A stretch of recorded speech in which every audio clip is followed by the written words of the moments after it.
حبايبي طلاب ثالثه ثانوي، ازيكم عاملين ايه؟ النهارده ان شاء الله في الفيديو دوت هنعمل ريفيجن على يونت 1 كلها. احنا لو تفتكر مع بعض كده احنا كان في 4 فيديوز موجودين معانا على اليوتيوب وموجودين على المنصه. كنا شغالين فيهم ازاي؟ كنا مقسمين يونت 1 ل 4 توبكس.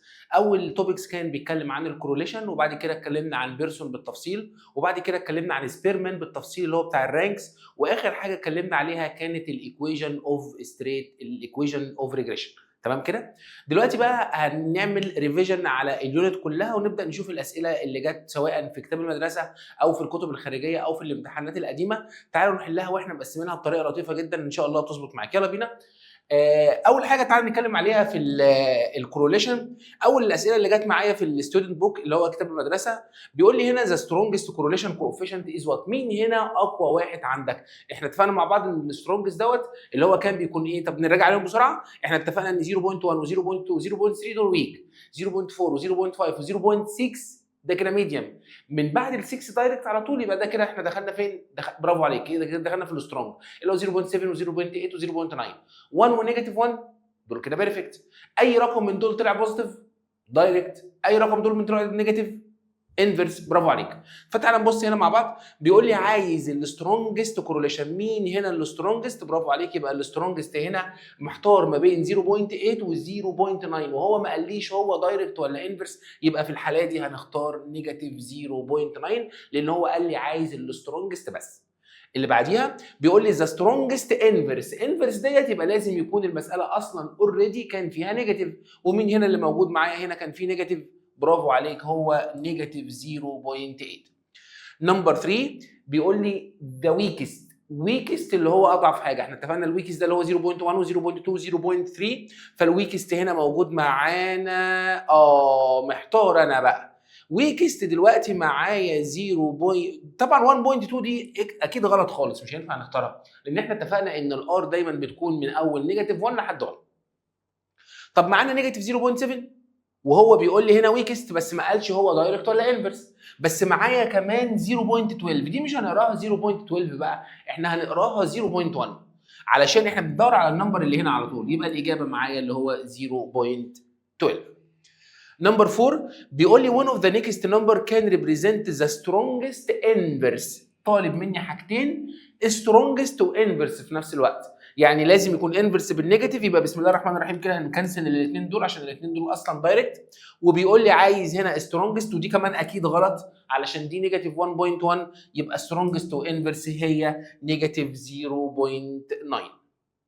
طيب كمان احنا اتفقنا مع بعض ان احنا عندنا من الجراف او من الرسمه اللي مرسومه ممكن نحدد هي دايركت ولا انفرس. بنحددها ازاي؟ لو الجراف اللي موجود معايا عامل تيك رايت زي علامه النايكي كده يبقى ده كده دايركت، انما لو اوبزيت للموضوع دوت يبقى كده انفرس. فتعالى نبص هنا. بيقول لي السكاتر دياجرام ريبريزنت انفرس كورليشن. مين هنا انفرس وكورليشن؟ انفرس. برافو عليك. يعني المفروض ان هو كده بالعكس اللي هي الاجابه نمبر بي. انما دي طبعا هتبقى دايركت ودول مش موجودين معانا. ده جميل. هي دي ممكن تمشي دايركت كمان شويه بس دي هتبقى يعني دي مفيش اصلا، مش حتى مش تمشي دايركت لان بص الشكل بتاعها عامل ازاي، مش ماشي خالص. يعني لو افترضنا ان هي هتمشي دايركت يعني هي دايركت مثلا، بس دي كانت تبقى ويكست قوي. تمام. ودي طبعا هتبقى دايركت معايا. مظبوط. نشوف السؤال اللي بعديه. الجزء اللي بعديه هنا بقى احنا بنتكلم عن الاسئله اللي جت في امتحانات قبل كده. هتبص معايا السؤال ده جه في 24، السؤال ده جه في 23، السؤال ده جه في 23 22 وهكذا. من اسئله الامتحانات بيقول لي ذا كورليشن كوفيشنت. السكيل بتاعه بيكون بتوين كام وكام. يعني الار ان جنرال بتكون بتوين مين ومين. اتفقنا مع بعض ان الار ديت لازم تكون نمبرز بتوين النيجاتيف 1 وال1. ما ينفعش رقم يكون اقل من كده ولا ينفع يكون اكبر من كده. بس الانترفال اللي هنختارها دي بقى تكون اوبن ولا كلوزد؟ برافو عليك. لازم تكون كلوزد علشان انا ينفع اختار النيجاتيف 1 وال1.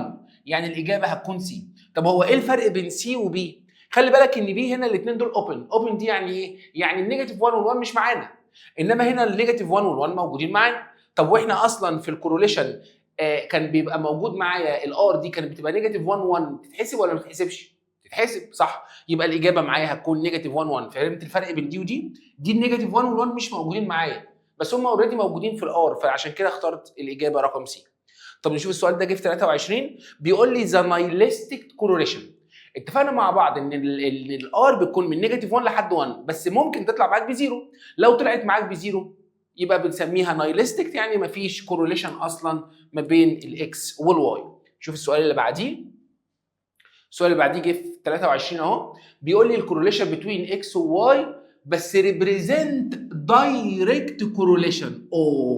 هو عايز لازم يكون دايركت، واتفقنا مع بعض علشان يكون دايركت لازم يكون بوزيتيف. طب ومين هي الارقام البوزيتيف؟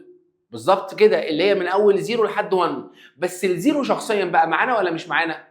الزيرو مش هيكون معانا. ليه؟ لان الزيرو دوت ولا ينفع يكون بوزيتيف ولا ينفع يكون نيجاتيف، الزيرو ده نايلستيك. تمام، يبقى احنا هنختار الارقام، هو عايز ارقام الدايركت بس، يبقى من 0 لحد 1. طبعا دي اكيد مش دايركت عشان فيها نيجاتيف، ودي اكيد مش دايركت عشان فيها نيجاتيف. بس انا مشكلتي بقى محتار ما بين دي وما بين دي. طب هو الزيرو معانا ولا مش معانا في الدايركت؟ الزيرو مش معانا في الدايركت، يبقى المفروض نختار الاجابه رقم بي، لان دي هتبقى غلط لان الزيرو هنا كلوزد فما ينفعش نختارها. السؤال ده جه في 23. نشوفه كده تاني. بيقول لي الار كورليشن بتوين تو فاريبلز اكس اند واي والريليشن ريبريزنت بيرفكت اند انفرس.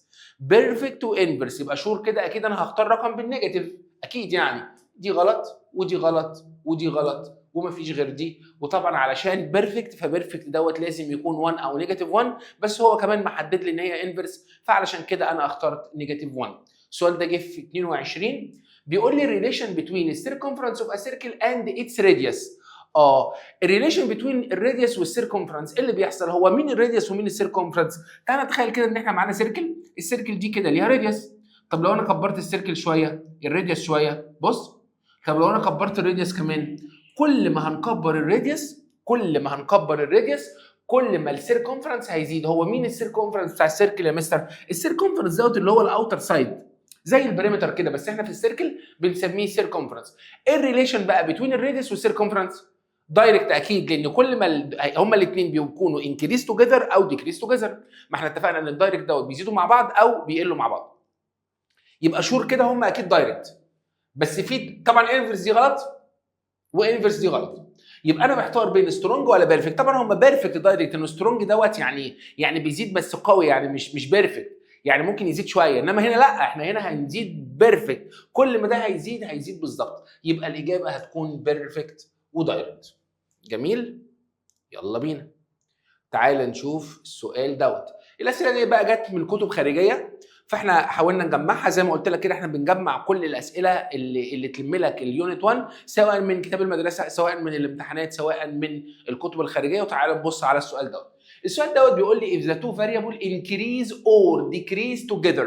هما الاثنين increase or decrease together، ايه اللي هيحصل؟ يبقى ده كده الريليشن اللي ما بينهم دايركت ولا انفرس؟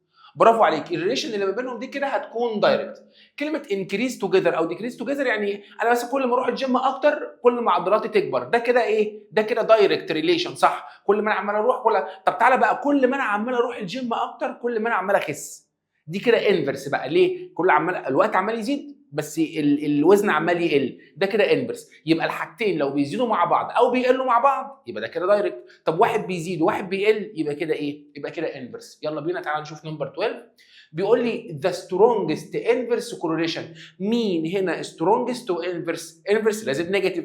strongest 0.7 0.8 0.9، وموجوده هنا معايا اقوى واحده هنا اللي هي نيجاتيف 0.8. برافو يا بطل. يلا خش على اللي بعديها. عايز السترونجست كوفيشنت هنا، عايز السترونجست ما قاليش هو دايركت ولا انفرس. مبدئيا كده دي غلط علشان 1.2.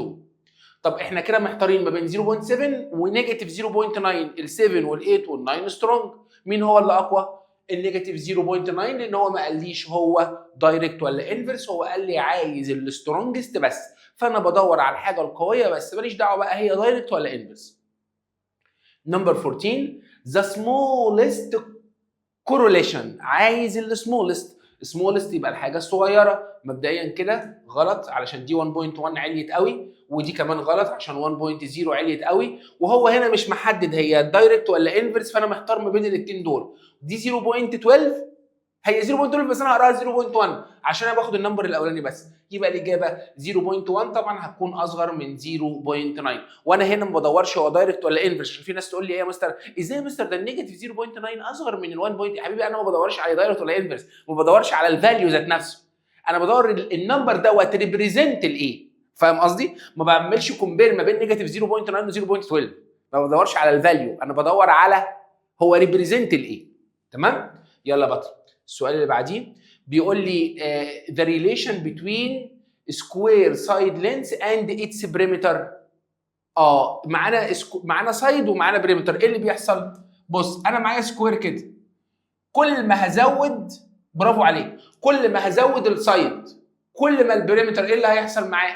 هيزيد. يعني هما الاثنين انكريز توجذر او ديكريز توجذر، يبقى الريليشن اللي ما بينهم هتطلع ايه؟ اكسلنت، هتطلع بيرفكت، وكمان هتطلع دايركت. ده الجزء الاولاني اللي عندنا، الحكايه بتاعه الكوروليشن. الجزء الثاني اللي معانا بقى في التوبيك دوت في يونت 1، يعني احنا اتكلمنا عن الجزء بتاع بيرسون. وبيرسون دوت اتفقنا بقى احنا علشان نحسب الار تحديدا كنا بنستخدم طريقتين، كان في طريقه اسمها بيرسون وكان في طريقه اسمها مين؟ اسمها سبيرمان. دلوقتي احنا هنعمل ريفيجن على الطريقه بتاعه بيرسون، ودي الاسئله اللي جت في الامتحان. احنا عندنا شقين في الموضوع دوت. ممكن مبدئيا كده رقم واحد لازم تكون حافظ الرول، والرول اصلا او لو احنا حتى مش حافظينه هو موجود في ورقه المفاهيم، فاحنا الرول ذات نفسه بتاع بيرسون خلاص اوريدي حافظينه او معانا، فما عندناش مشكله خالص في الرول. الرول دوت بقى لا اما يكون مديني الايتمز بتاعته كلها واحنا نعمل دايركت سبستيتيوشن في الرول، لا اما احنا نضطر نجيب الايتمز دي كلها بقى اللي هي مين؟ اللي هي كانت سمشن اكس وسمشن الواي وسمشن الاكس باور 2 وسمشن الواي باور 2 والان وكل النمبرز اللي احنا عايزينها. فتعال نبص بقى بينا هنا ايه الاسئله اللي موجوده معايا. بيقول لي في الاستاتستيكال ستادي كالكوليت الكورليشن بتوين اكس اند واي، ومديني ان سمشن الاكس ايكوال 0 وسمشن الواي ايكوال 0 وسمشن الاكس باور 2 ب 10 وسمشن الواي باور 2 ب 40 والاكس واي ب 20 والان ب 5، وعايز البيرسون كورليشن. انا لو تفتكر مع بعض كده، فاحنا هنا في حاجه بس احنا ممكن نعوض الرول على طول، تمام؟ بس احنا كان في نوت واخدينها لو سمشن الاكس ب 0 وسمشن الواي ب 0، كان ممكن خلي بالك الان هنا تمشي معايا اي نمبر، مش شرط الان تبقى 5، بس الراجل ده علشان بيحبك جايب لك كل الايتمز، كان ممكن خلي بالك يخبي الان ب 5 ديت، كان ممكن ما يجيبهاش. في الحاله دي كنا احنا هنحط الان باي نمبر، او كان ممكن نكنسلها خالص اصلا من الرول. تمام؟ فتعالى نقول ان احنا هنطبق الرول زي ما هو. الرول بتاع الار ده كان ايكوال ايه؟ ايوه تعالى كده، هو موجود في ورقه المفاهيم، ان سمشن اكس واي ماينس سمشن اكس سمشن واي، وتحت كان في 2 روت، واحد للاكس وواحد للواي. بتاع الاكس ان سمشن اكس باور 2 ماينس سمشن الاكس اول باور 2، بتاع الواي ان سمشن الواي باور 2 ماينس سمشن الواي اول باور 2. جميل يا بطل. تعالوا نحط الحاجات دي بقى في الرول بتاعنا. يلا الان هنا اللي عندي بكام؟ الان هنا ب 5 ملتبلاي سمشن الاكس واي الراجل مديهاني ب 20 ماينس سمشن الاكس كانت ب 0 ملتبلاي سمشن الواي كانت ب 0، تحت الروت الاولاني الان اللي هي ب 5 ملتبلاي سمشن الاكس باور 2 اللي هي ب 10 ماينس سمشن الاكس اللي هي ب 0 بس اول باور 2، وهنا 5 ملتبلاي سمشن الواي باور 2 اللي هي ب 40 ماينس الزيرو وعليها اول باور 2. ويلا تعالى نحط ديت على الكالكوليتر. هنعمل فراكشن وهنعمل 5 ملتبلاي 20 وهننزل. المفروض اكتب بقى يعني ماينس 0 باي 0، بس انا مش عايز اكتبها، يعني لو انت عايز تكتبها تمام عشان ما تتلخبطش. هناخد الروت الاولاني وهنعمل 5 ملتبلاي 10 هنعملها ماينس الزيرو باور 2 خلاص طبعا عشان 0 باور 2. هناخد الروت الثاني وهنكتب 5 ملتبلاي 40 وهنطلع الانسر، والانسر طلع 1، يبقى انا المفروض هنا الاجابه هتطلع 1. تمام؟ خلي بالك الزيرو باي زيرو دولت ممكن نكنسلهم وممكن نكنسل دي وممكن نكنسل دي، وعلى فكره كان ممكن نكنسل الفايف مع كل دول. عشان كده هنا كان ممكن اكتب ان الرول لو انا سمشن الاكس بزيرو وسمشن الواي بزيرو كان ممكن اكتب الرول كده. الرول هنا بقى كان ممكن اكتبه ازاي؟ بص يا صاحبي، بص كان ينفع اكتب الرول كده بقى. ايه بقى؟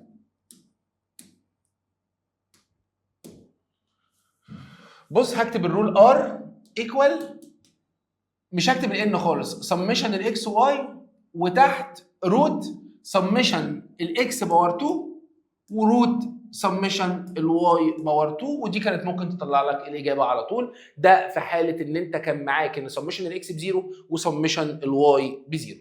يلا نخش على واحده ثانيه. يلا جميل. بيقول لك هنا مديني كل حاجه في الرول، مديني سمشن الاكس، سمشن الواي، سمشن الاكس باور 2، سمشن الواي باور 2، سمشن الاكس واي، ومديك الان كمان، وبيقول لك عايز بيرسون، يبقى احنا هنعوض في الرول بس. ويلا بينا نعوض في الرول. الان اللي معايا اللي هي ب 10 ملتبلاي سمشن الاكس واي اللي هي 260، خلي بالك سمشن الاكس واي اهي، ماينس سمشن الاكس اللي هي 50، سمشن الواي اللي هي 60، وتحت فيه 2 روت. اول واحد بتاع الاكس ان اللي هي كانت ب 10 سمشن الاكس باور 2 اللي هي 310 ماينس سمشن الاكس بس عليها باور 2. فين سمشن الاكس اللي هي 50 وعليها باور 2؟ الناحيه الثانيه 10 سمشن الواي باور 2، سمشن الواي باور 2 ب 500 ماينس سمشن الواي، فين سمشن الواي يا صاحبي؟ 60 وعليها اول باور 2. ويلا بينا نحط دي على الكالكوليتور. هنعمل فراكشن الاول وهنعمل 10 ملتبلاي 260 ماينس 50 ملتبلاي 60. هنزل تحت، اوعى تنسى ان احنا نفصل ما بين التو روتس. ها، اول روت معايا 10 ملتبلاي 310 ماينس ال 50. حاول تعملها معايا بالكالكوليتر بسرعه وانا شغال. 50 باور 2 هخرج بره وهعمل روت تاني وهعمل 10 ملتبلاي 500 ماينس ال 60 وعليها باور 2 وهندوس ايكوال، والانسر طلع نيجاتيف 0.4 وديسيمالز كتيره. تعال نبص كده، هل في نيجاتيف 0.4؟ صح، لان هو بيقول لي عايزه ابروكسيميت، فابروكسيميت هنا هتبقى الاجابه نيجاتيف 0.4. سهله ولطيفه، بس لازم تتشيك ان انت بتعرف تكتبها بالكالكوليتر. يلا تعال نشوف اللي بعديها. بيقول لي the sum of the values whose mean x bar is 8 and their number is 7 equals what؟ احنا خدنا مع بعض ان موضوع الاكس بار هنا كان فيه رول مع بعض ان الاكس بار ايكوال سمشن الاكس اوفر الان. حتى احنا قلنا لو احنا معانا في بيرسون مش مديك سمشن الاكس فانت بتتصرف ازاي؟ ايوه، بتقول لي ان الاكس بار ايكوال سمشن الاكس اوفر الان. يعني لو انت عايز تحسب سمشن الاكس فانت المفروض تعمل الاكس بار ملتبلاي الان. الاكس بار بقى هو مديها لك بكام؟ ب 8، والنمبر مديهولك بكام؟ ب 7. يبقى انا المفروض هعمل 8 ملتبلاي 7 اللي هي هتديني 56. الحته ديت نوتس بس مهمه جدا في اونكل بيرسون. الجزء الثاني اللي احنا اتكلمنا عليه اللي هو موضوع الجزء الثالث بقى اللي هو موضوع سبيرمان رانكس. وسبيرمان رانكس كان بيعتمد ان احنا برضو هنجيب الار تاني. احنا عشان نجيب الار كنا بنستخدم طريقتين، لا اما بيرسون لا اما سبيرمان. بيرسون خلاص راجعنا عليه. سبيرمان ده كان بيعتمد على الرانكس، ان احنا لازم نرتب الارقام اللي بتيجي معانا، واحنا بنرتب كنا بنرتب من الصغير للكبير او بنرتب من الكبير للصغير، مش فارقه. بس اتفقنا بقى لو في حاجه متكرره، يعني لو الثاني والثالث موجودين في نفس الرانكس نعمل ايه؟ نكنسل الثاني والثالث وناخد الرقم اللي في النص. مين اللي في النص ما بين 2 و3؟ 2.5. طب لو الثالث والرابع والخامس بيتخانقوا، ثالث رابع خامس، مين اللي في النص؟ رابع. يبقى كلهم يكنسلوا وناخد الرابع. وتعالى بينا نحل. لو هو مديك الاوردر مش مترتب، او لو هو مديك الاوردر على طول والرانكس ومرتب وجايب الديفرنس. وتعالى نبص، لو انت مناسي الحته ديت افتح الفيديو نمبر 3 هتلاقي الشرح بتاع سبيرمان كله موجود. انا دلوقتي معتمد ان انت اصلا مذاكر الشابتر ومذاكر اليونتس كلها، فاحنا شغالين ان انت خلاص تمام، فعشان كده انا بعمل ريفيجن. يلا تعالى، لو في اي حاجه فايتاك بص على الجزء بقى اللي انت مش عارفه في الفيديو بتاعه الصغير. هنا بيقول لك ايه؟ when calculating the Spearman ranks، هو اوريدي حسبها خلاص، وبيقول لك ان الكورليشن بين اكس وواي هو طلع ان السمشن دي سكوير طلع بكام؟ ب 63، ومديك ان الان ايكوال 8 وهو عايز الار. خلاص يبقى انا كده هعوض في الرول بس، والرول بتاع الار كان 1 ماينس 6 سمشن دي سكوير ان باور 2 ماينس 1. الرول ده موجود في ورقه المفاهيم يا مستر؟ موجود جدا في ورقه المفاهيم. ويلا عايزين نعوض. ال1 اهي، ال1 دي اصلا في الرول ماينس ال6 دي في الرول. سمشن الدي سكوير هو مديهاني ب 63، وتحت الان اللي هي ب 8. بعد كده افتح براكت 8 باور 2 ماينس 1، ويلا بينا نحطها على الكالكوليتور. ناس كتير منكم وهم بيحطوها على الكالكوليتور، وانا جربت الموضوع ده كتير، بينسى يكتب ال1. اوعى تغلط الغلطه دي. بص يا صاحبي، هتكتب 1 الاول ماينس، وبعد كده تعمل فراكشن. هنعمل 6 ملتبلاي 63 وننزل تحت ونعمل 8، نفتح براكت 8 باور 2 ماينس 1. اوعى تنسى دي، ونطلع الاجابه. والاجابه بتاعتي طلعت 1 اوفر 4. مش موجوده في اللي تشوز 1 اوفر 4، بس ممكن يوز اس دي، هتطلع 0.25 وكده موجوده في اللي تشوز. تعالوا نشوف واحده كمان. بيقول لي السؤال ده جه في الامتحان اهو، جه في 23. بيقول لي وين كالكوليتنج ذا سبيرمان رانكس، ايوه، سمشن الدي سكوير ايكوال 35. يعني هو خلاص حسب كل حاجه وبيديك سمشن دي سكوير، يعني انت محتاج تعوض الرول بس. 1 ماينس 6 ملتبلاي 6 دي ثابته، سمشن الدي سكوير 35، وتحت الان اللي هي 6 باور 2 ماينس 1. يلا بينا هنحط على الكالكوليتور 1 ماينس فراكشن 6 ملتبلاي 35، انزل تحت 6، افتح براكت 6 باور 2 ماينس 1، اديني ايكوال. الاجابه طلعت بزيرو. يعني ده كده المفروض ان هو نايلستيك، مفيش كوروليشن ما بينهم. السؤال ده جه في 23. الراجل ده في 23 بقى بيحبني جدا بقى. هو جاب لي التيبل، المفروض التيبل ده ان احنا دلوقتي هنعمل له رانكس، هنرتبه من الصغير للكبير او من الكبير للصغير. احنا اتفقنا مع بعض احنا بنرتب منين؟ برافو عليك، بنرتب من الصغير للكبير افضل. وعلشان احنا اتكلمنا مع بعض ان في شابتر 2 ان شاء الله احنا كل الترتيبات اللي عندنا من الصغير للكبير، فعشان ما يحصلش لخبطه تعال نرتب من الصغير للكبير. اصغر حاجه هنا عندنا 10، يبقى دي 1 2. الثالث اهو، الرابع اهو، ده بيحبك موت، ده جايبها لك بص سهله بيسه. يلا الاول، الثاني، الثالث، الرابع. الله، طب ما تيجي نعمل بقى سمشن الدي سكوير. سمشن الدي سكوير ده كان بيتحسب ازاي؟ المفروض حضرتك كنت بتعمل 1 ماينس 1 يعني 0 بس عليها باور 2، بلس 2 ماينس 2 0 باور 2 0 باور 2 0 باور 2. ما هما الاثنين اصلا ليهم نفس الاوردر، فاهم؟ يعني الاوردرات الرانك الديفرنس بين الرانكس كلهم بزيرو. طالما الديفرنس بين الرانكس كلهم طلع بزيرو، يبقى الاجابه المفروض لو انت هتحطها في الرول هتعمل 1 ماينس 6 باي 0 اوفر ان. الان دي اللي هي ب 4، وبعد كده تعمل 4 باور 2 ماينس 1. بصراحه انت مش محتاج كل ده، لان كل دوت المفروض عندك كل ده كده الكنسل، لان كل ده اصلا هيطلع بزيرو. فانت كل اللي هتعمله هتعمل ايه؟ يبقى الاجابه ايكوال 1. يبقى باختصار شديد يا جماعه، في سبيرمان رانكس لو كان سمشن الدي سكوير طلع بزيرو وانت مغمض، الاجابه لازم تطلع 1، لازم تطلع بيرفكت، لان الجزء ده كله كنسل. يبقى الاجابه هتكون معايا ب 1. تعال نرتب تاني. بيقول لي هنا ايه؟ بيقول لي يا صاحبي، بيقول لي فروم ذا داتا عايزين نرتب دولت. يلا هنرتب من الصغير للكبير. مين اول واحد هنا هنديله؟ ويك، عشان ويك دي اصغر حاجه. بعد كده باس، تمام، الباس بيبقى اقل من الجود طبعا. وبعد كده جود 3، فيري جود 4، والخامس اكسلنت. طب ناخد اللي تحت. ويك اصغر حاجه، بعد كده باس، جود، فيري جود، اكسلنت. جميل كده احنا رتبنا. هنعمل سمشن الديفرنت سكوير. السمشن بتاع الدي سكوير ده بيتجاب ازاي؟ يلا يا ابو صاحبي، هنعمل 5 ماينس 1. 5 ماينس 1 4، يبقى 4 باور 2 بلس 2 ماينس 4 نيجاتيف 2. بص بقى، في سبيرمان رانكس احنا معتمدين على الرانكس، فالرانكس ما فيهاش نيجاتيف اصلا. انت عايز الفرق ما بين الثاني والرابع، مش مهم مين اللي كان جايب الاول. انا الثاني يا عم وانت الرابع. طب انا الرابع وانت الثاني، الفرق ما بيننا كام واحد؟ الفرق ما بيننا 2. فعلشان كده انا هكتب 2 باور 2 بس، مش هكتب النيجاتيف. انت بتجيب الفرق بين الرانكس، والديفرنس بين الرانكس دوت نمبر بوزيتيف. يلا ده طالع الثالث وده طالع الثالث، يبقى ما فيش فرق ما بينهم، يبقى ده الزيرو باور 2. طب ده طالع الاول وده طالع الخامس، يبقى الفرق ما بينهم 4، يبقى بلس 4 باور 2. فهمت الحكايه ماشيه ازاي؟ طب ده طالع الرابع وده طالع الثاني، ايوه، يبقى 2 باور 2. وهنحط دي على الكالكوليتور عشان نحسب سمشن الدي سكوير. يعني هنعمل 16 بلس 4 بلس 16 تاني بلس 4 كمان مره. انا يعني عملت باور 2 في مخي. انت ممكن تكتبها على الكالكوليتور كده. طلعت 40، يبقى سمشن الدي سكوير دلوقتي طلع بكام يا اصدقاء؟ طلع ب 40.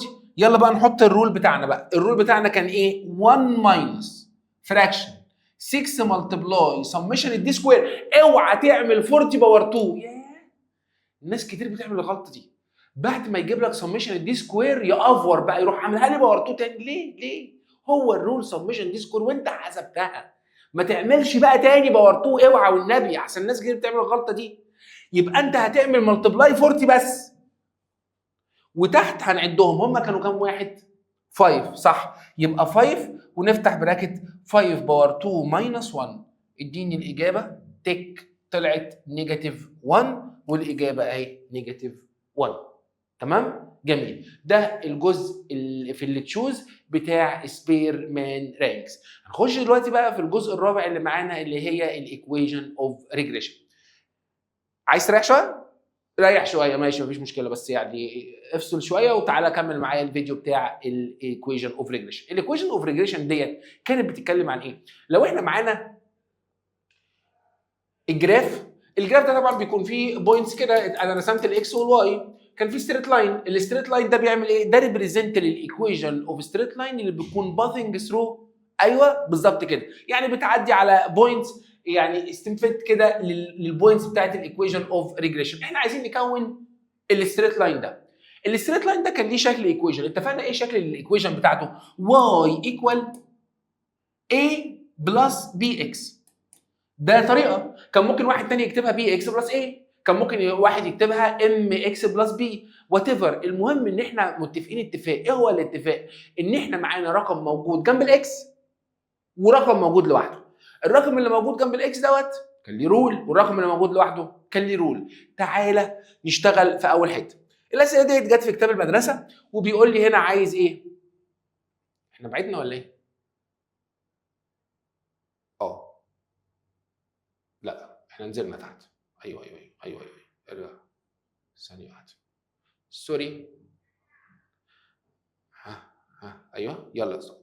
هنا بيقول لي عايز الايكويشن بي، بيقول لي عايز الايكويشن اوف ريجريشن لاين اوف ايكويشن، بس بيقول لي ان البي از ريجريشن كوفيشنت. يعني البي، يعني ايه كلمه بي از ريجريشن كوفيشنت؟ يعني البي هي الحاجه اللي جنب الاكس.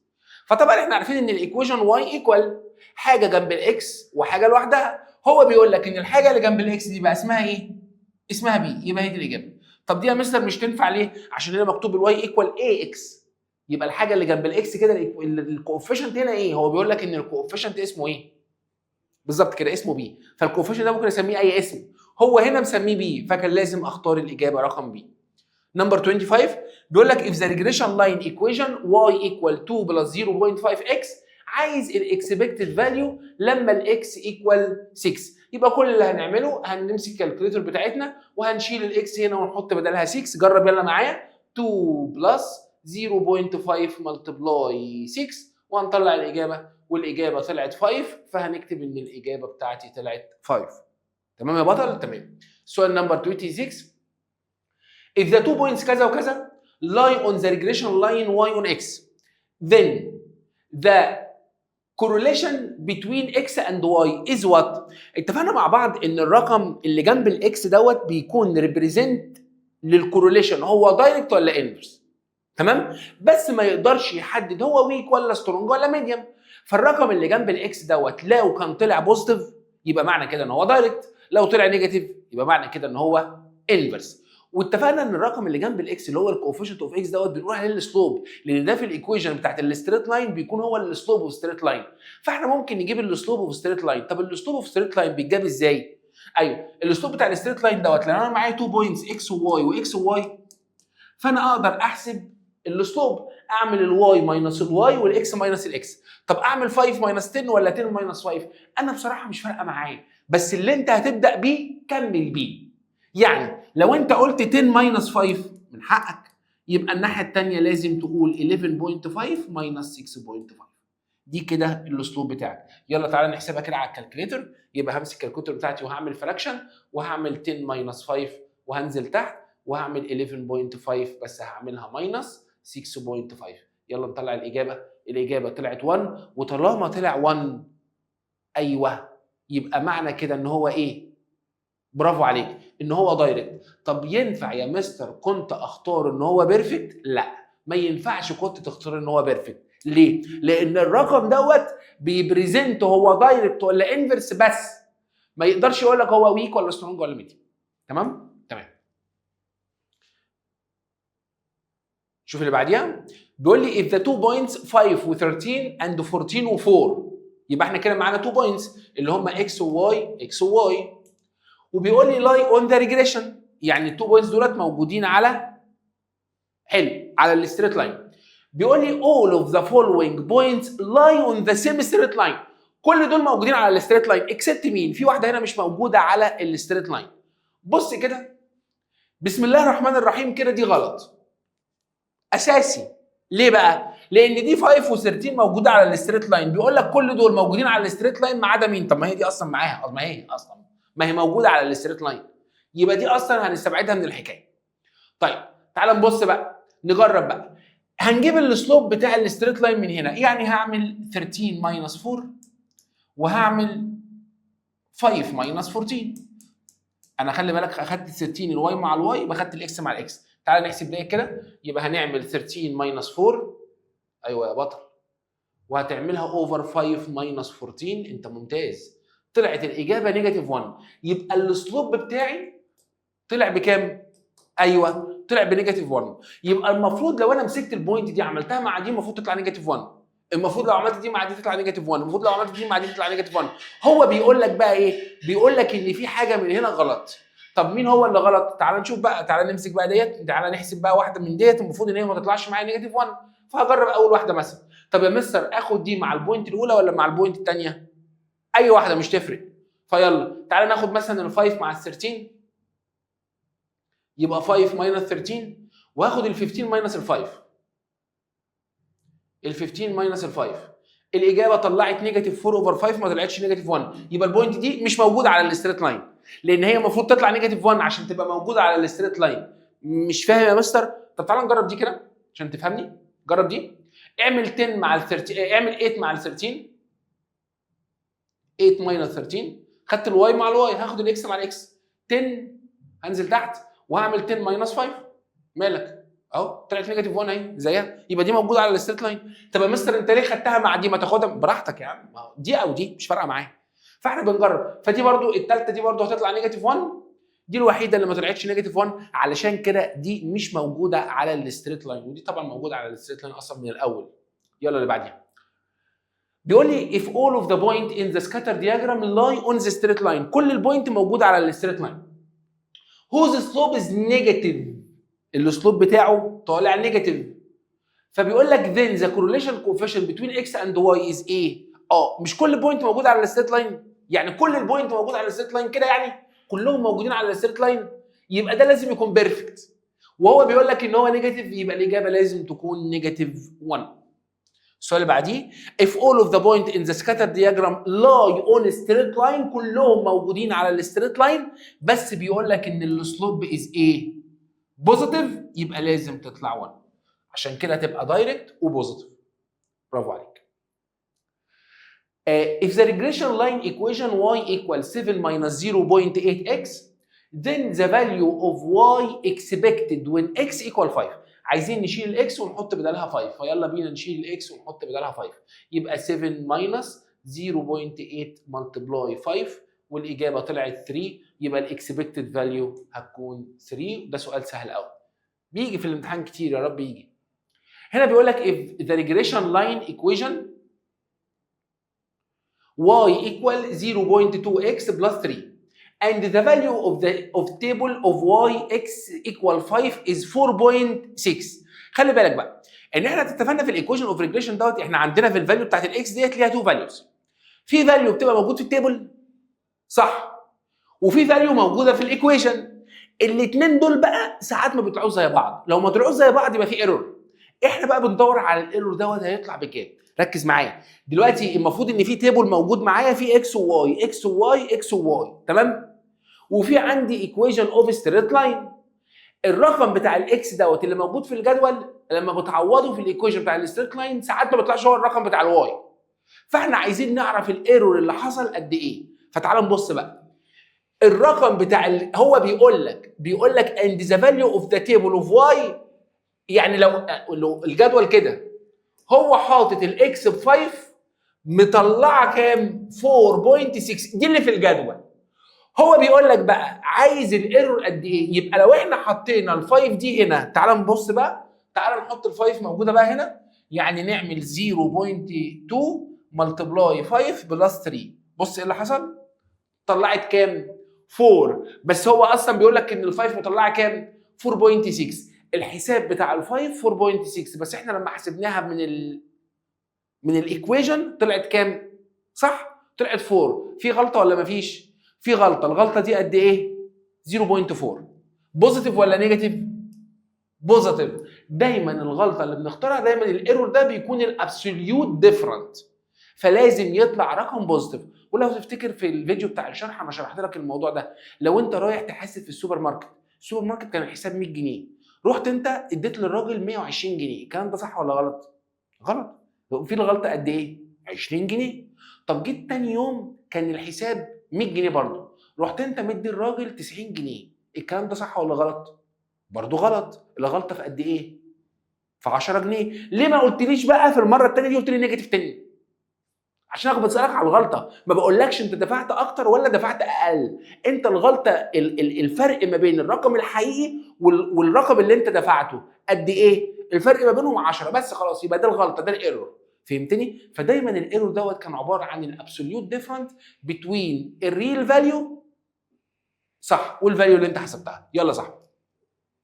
بيقول لي if the regression line y equal 3 minus x، بيقول لي the type of correlation between x و y. اتفقنا ان التايب ده بيتحسب ازاي؟ بيتحسب من خلال الكوفيشنت بتاع الاكس، والكوفيشنت بتاعت الاكس اللي قدامك هنا طلع بكام؟ بنيجاتيف، لان هنا في نيجاتيف 1 يا جماعه.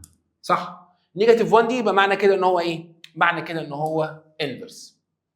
شوف اللي بعديها. بيقول لي if the two variables required to be estimated in the regression line equation، ده بيكون ايه؟ هو الايكويشن ديت فيها واي واكس. الفاليو ريكوايرد اللي انت بتجيبها، لو افترض مثلا ان انت عايز تجيب الواي، يبقى انت اكيد هتحط الاكس برقم، صح؟ لما انت هتجيب الواي بقى اللي هي الريكوايرد دي وتحط الاكس برقم، الواي دي معتمده على الاكس ولا مش معتمده؟ اكيد معتمده، لان لو الاكس دي مثلا لو كبيره هتطلع على الرقم كبير او العكس، يعني اكيد هي معتمده عليها. يبقى الاثنين دول هنسميهم ايه؟ هنسميهم ديبندنت فاريبل، يعني هما الاثنين معتمدين على بعض. كلمه اندبندنت ديت يعني مش معتمدين على بعض، وهم شور طبعا في الايكويشن اكيد معتمدين. طب هنا بيقول لك ان هما دايركت، لا ما هو مش شرط كل مره يطلعوا دايركت، او مش شرط كل مره يطلعوا انفرس. فاهم قصدي؟ جميل. If all points in the scatter diagram lie on straight line، كلهم موجودين على straight line، بس السلوب is ايه؟ نيجاتيف، يبقى لازم تطلع نيجاتيف 1. طب شوف اللي جايه. بيقول لي if all points in the scatter diagram lie on straight line whose slope is positive، يبقى لازم تكون positive 1. The figure represent direct relation. مين هنا يطلع دايركت؟ دايركت اتفقنا ان هو لازم يكون عامل تيك رايت. برافو عليك، يبقى الاجابه نمبر سي. ده كلام جميل. يلا. طب يقول لي مين هنا السكاتر دياجرام ريبريزنت انفرس؟ هو ده صح، عكسه. طيب اسئله جت في امتحانات اهي. يلا يا صديقي، ها. all points in the scatter diagram lie on a straight line then the correlation between two variables may be ايه؟ كام؟ هو بيقول لك كلهم موجودين على الستريت لاين، فكده ممكن تكون 1 او نيجاتيف 1. مفيش غير واحده بس معايا اللي هي نيجاتيف 1، كانت تنفع 1 برضه، عشان كده هو قال لك مي بي، فطبعا مش هجيب لك الاثنين في التشوز. السؤال ده جاي في 22. سمشن الاكس ايكوال 0، سمشن الواي ايكوال 32، الان ب 4، وهو طالب مني الايه. الايه ده الرقم اللي لوحده ولا اللي جنب الاكس؟ ده الرقم اللي لوحده. طب الرقم اللي لوحده ليه رول؟ الرقم اللي لوحده ليه رول. ايه الرول بتاع الرقم اللي لوحده؟ سمشن الواي ماينس البي سمشن الاكس اوفر الان. طب سمشن الواي دي موجوده، الرول ده موجود في وقت ما فيه، ما تقلقش. سمشن الواي موجوده اللي هي 32 ماينس البي دي مين؟ الحاجه اللي جنب الاكس.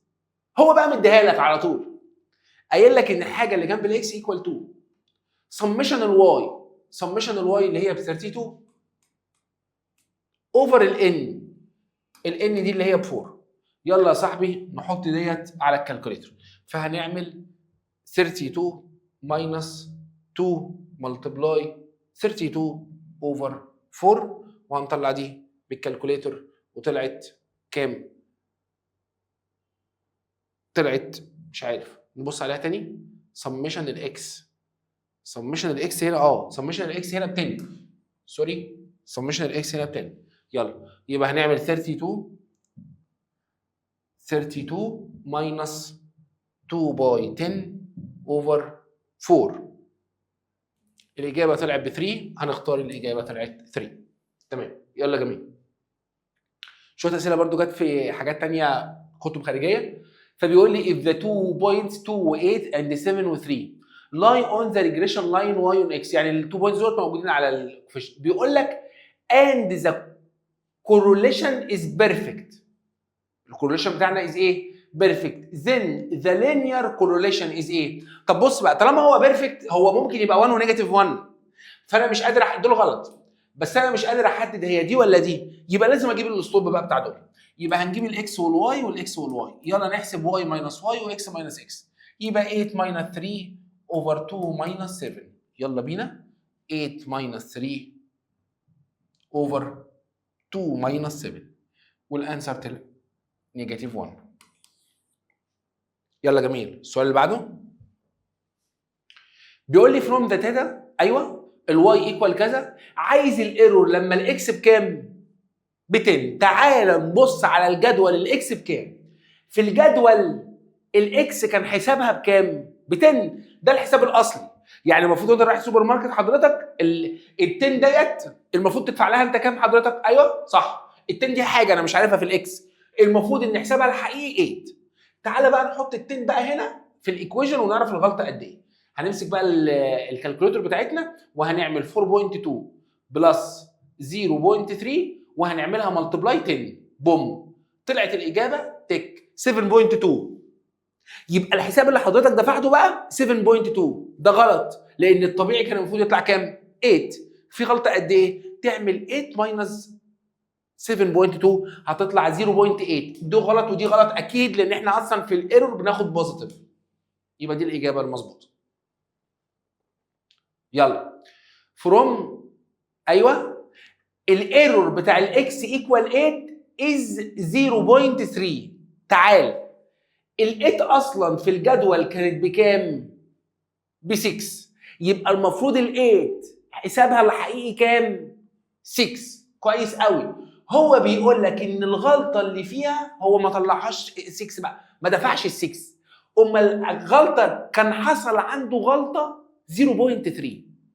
طب الايرور اللي حصل دوت يبقى اللي بيقول لك بقى يبقى الفاليو بقى اللي طلعت من الايكويشن كانت كام؟ انا بقى بص كده في احتمالين. ما هو الغلطه ب 0.3 دوت ممكن اكون دفعت اكتر او اقل. يعني انت رحت السوبر ماركت الحساب كان 100 جنيه، وبعدين بعد ما انت جيت ركز بقى معايا، الراجل بتاع السوبر ماركت اتصل بيا قال له مستر حسن زي حضرتك، والله حضرتك بعت الحساب بس كان فيه غلطه 10 جنيه، وقفل التليفون. السؤال بقى، يبقى هو دلوقتي الواد اللي راح دفع الحساب ده بقى دفع كام؟ في غلطه 10 جنيه والحساب كان 100، يعني الحساب الاصلي بتاع الحاجه 100 جنيه. هو اتصل بيا قال لي حضرتك في غلطه في 10 جنيه غلط. يبقى في كده في احتمالين. ممكن يكون الراجل اللي حاسب دوت دفع 90 او دفع 110، صح؟ يعني ممكن يكون ازيد او اقل. فتعال نبص بقى هنا. الغلطه اللي عندك هنا 0. كام؟ 3، بس هي المفروض ال 8 تطلع كام؟ 6. يبقى ال 6 دي ممكن نعملها بلس 0.3 او ماينس 0.3، بس مش هتلاقي الاثنين في التشوز، هتلاقي واحده بس اهي. هو عملها بلس، يعني كان ممكن نلاقي في الاجابات 5.7 دي كانت تطلع برضه صح، بس هي مش موجوده طبعا في التشوز، وكده لو انا عملتها ماينس هو هنا عملها بلس. مهم قوي دي يا جماعه. واحده تاني اهي، بص بيقول لك ايه؟ بيقول لك الايرور بتاع الاكس ايكوال 10 از 0.4.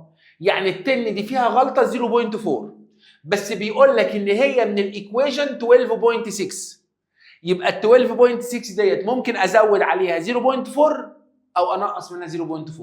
ممكن نزود الاول نجرب بلس 0.4 تديك 13، خلاص صح. او كان ممكن ننقص 0.4 تبقى 12.2 بس مش موجوده في التشوز، هتلاقي واحده بس، لا اقل لا اكتر. طب which of the following represent strong direct؟ دي غلط عشان دي انفرس ودي غلط عشان دي انفرس، لا دي لا دي. هو بيقول لك سترونج، فسترونج دوت يعني اللاين دوت قريب قوي من السكاتر البوينتس اللي انت رسمتها، يبقى دي الاجابه دي اللي هتبقى سترونج افضل طبعا من دي، يعني دي كده بعيده شويه. دي كده تبقى تقريبا ميديم يعني. تعالى بقى ناخد اي سي على اليونت بس من خلال الستودنت بوك او من خلال الكتب الخارجيه او من الامتحانات. تعالى نبص كده مع بعض. بيقول لي كالكوليت بيرسون كورليشن، احنا عايزين نكون بيرسون هنا. علشان نكون بيرسون هنا هنعمل ايه؟ احنا كده المشكله ان احنا ما عندناش اي حاجه في الرول، ما عندناش الايتمز بتاعت الرول اللي هي سمشن الاكس وسمشن الواي وسمشن الاكس باور 2، الحاجات دي كلها مش موجوده. طب ما تيجي نعملها، يلا. اول حاجه تعالى نكتب الاكس والواي، الاكس باور 2، الواي باور 2، الاكس واي. يلا الاكس كان فيها مين؟ كان معانا 1 و3 و4 ومعانا 6 و7 و9. طيب الواي كان فيها مين؟ 6 و4 و4 وبعد كده كان معانا 3 و2 و1. طب الاكس باور 2 هنعمل كل رقم من دول باور 2، برافو عليك. 1 باور 2 ايكوال 1، 3 باور 2 ايكوال 9، 4 باور 2 ايكوال 16. انت معاك كالكوليتور ها؟ 36، 7 باور 2 49، 9 باور 2 81. فاهمين يا جماعه انا بعمل ايه؟ بمسك كل رقم من هنا بعمله باور 2. طيب هنعمل الواي باور 2، 6 باور 2 36، 4 باور 2 16، 4 باور 2 16 تاني، 9 باور 3 باور 2 9، 2 باور 2 4، 1 باور 2 1.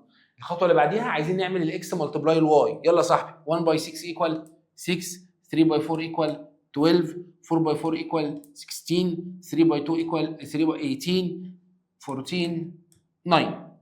تعالى بقى نعمل اد لكل نمبرز من دول. نمسك الكالكوليتر بتاعتنا وهنعمل اول واحده بلس. دول طبعا 4 و4 4 بلس 4 بلس 6 بلس 7 بلس 9. بالكالكوليتر طلعوا 30. يبقى سمشن الاكس طلعت ب 30. تعالى نحسب الواي كده. ادي دول 10 و7 و3 صح كده، ادي دول 10 اهم ودول كده. ما انا بحاول اسهلها بس معاكم. 7 انت طبعا اعملهم بالكالكوليتر وانا معاك مفيش مشكله يعني، بنحاول نسهلها على نفسنا. ودول كده بالكالكوليتر طلعوا 20. يلا تعالى نحسب دول. دول كده معاك 10 و16 يعني 26 ومعاك 36 كمان ومعاك 49 ومعاك 81. يلا بينا طلعت 192. يلا نشوف اللي بعديها. معاك 36 ومعاك 16 و16 كمان ومعاك 9 ومعاك 4 ومعاك 1 والاجابه طلعت 82. يلا اخر واحده هناخد ال 6 و12 و16، 6 و12 و16 ومعانا بعد كده 18 و14 و9 تك 75. يلا فاضل بقى نحط الرول. الرول طبعا موجود معانا اللي هو بتاع الار، وهنعمل ان سمشن اكس واي. الان اللي هي بكام؟ 1 2 3 4 5 6 سمشن الاكس واي 75 ماينس سمشن الاكس 30 ملتبلاي سمشن الواي 20. تحت اول روت تاني روت. اول روت الان لسه حاسبينها 6 سمشن الاكس سكوير 192 ماينس سمشن الاكس 30 بس عليها باور 2 واللي بعد كده 6 سمشن الواي باور 2 82 ماينس سمشن الواي 20 وعليها اول باور 2. ويلا حط دي على الكالكوليتر ولازم الاجابه تطلع من اول نيجاتيف 1 لحد 1.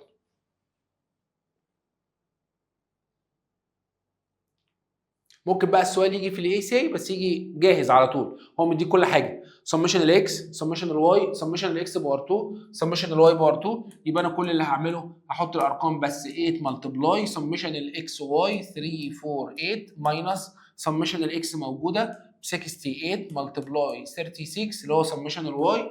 الاثنين روت اهم، واحد للاكس بتاع الاكس ان سمشن الاكس باور 2 اللي هي 620 ماينس سمشن الاكس اللي هي 68 واول باور 2 ان تاني اللي هي 8 سمشن الواي باور 2 اللي هي 204 ماينس سمشن الواي 36 اول باور 2. تمام؟ حط يلا على الكالكوليتر ونطلع الاجابه وما عندناش مشكله. طب واحده بقى سبيرمان بس احنا عايزين نعمل رانكس. يلا نرتب مع بعض. فين الاول؟ احنا اتفقنا نرتب من الصغير للكبير. اول تاني التاني والتالت جايبين نفس الدرجه يبقى 2.5 2.5 ده التاني والتالت. هنخش على الرابع اهو الخامس اهو، السادس اهو. انزل يلا تحت، اول اهو، تاني تمام، تالت او، الرابع والخامس جايبين نفس الدرجه 4.5 4.5 كده. انا خلصت رابع خامس، داخلين على مين؟ على السادس. يلا نحسب بقى سمشن الدي سكوير. هنعمل دول ماينس بعض وعليها باور 2. 2.5 و 4.5 يبقى الفرق اللي ما بينهم 2، يبقى الفرق اللي ما بينهم 2 وعليها باور 2 بلس. دي كانت 1 و1 يبقى 0 وعليها باور 2 بلس. 5 و2 صح يبقى 3 وعليها باور 2. احنا بنعمل الديفرنس بين الرانكس بس. 4 ماينس 6 الفرق ما بينهم 2 وعليها باور 2. 2.5 و3 الفرق ما بينهم 0.5 وعليها باور 2. 6 ماينس 4.5 1.5 وعليها باور 2. ويلا نحسب ديت. هنحسب مع بعض بقى 4 2 باور 2 اول واحده اللي هي كانت 4، ومعاك هنا 9، ومعاك هنا 4 كمان، ومعاك هنا 0.5 باور 2 مش عارف احسبها بمخي، وبلس 1.5 باور 2 مش عارف احسبها بمخي عادي يعني، بس هي سهله يعني. هنطلع الاجابه ماشي. يعني 0.5 دي هتبقى 0.25، دي هتطلع 19.5، يبقى هنا 19.5. ده سمشن الدي سكوير. لسه بقى هنحطه في الرول، يبقى 1 ماينس 6 ملتبلاي 19.5 وتحت الان 1 2 3 4 5 6 وبعد كده 6 باور 2 ماينس 1. تعالى نحسب دي يلا بالكالكوليتر. هنعمل 1 ماينس، نفتح فراكشن 6 ملتبلاي 19.5 وننزل تحت 6 ونفتح براكت 6 باور 2 ماينس 1 ونقفل البراكت وندوس ايكوال، والاجابه طلعت 0.444. يعني الاجابه هتبقى 0.4. وخلي بالك ان هو بيقول لك شو اتس تايب، يبقى التايب اللي عندنا هنا هيكون ايه؟ ايوه 0.4. ها يبقى هي نيجاتيف ولا بوزيتيف؟ هي بوزيتيف، يبقى دايركت وفي نفس الوقت برافو عليك ميديم. يا رب ان شاء الله تكونوا استفدتوا من الريفيجن بتاعنا بتاع يونت 1، وان شاء الله ذاكر يونت 1 كلها، وان شاء الله هنبدا ان شاء الله في يونت 2 من الحلقات اللي جايه. مستنيكم وربنا معاكم واشوفكم على خير ان شاء الله. وكان معاكم مستر حسن الطب. باي باي.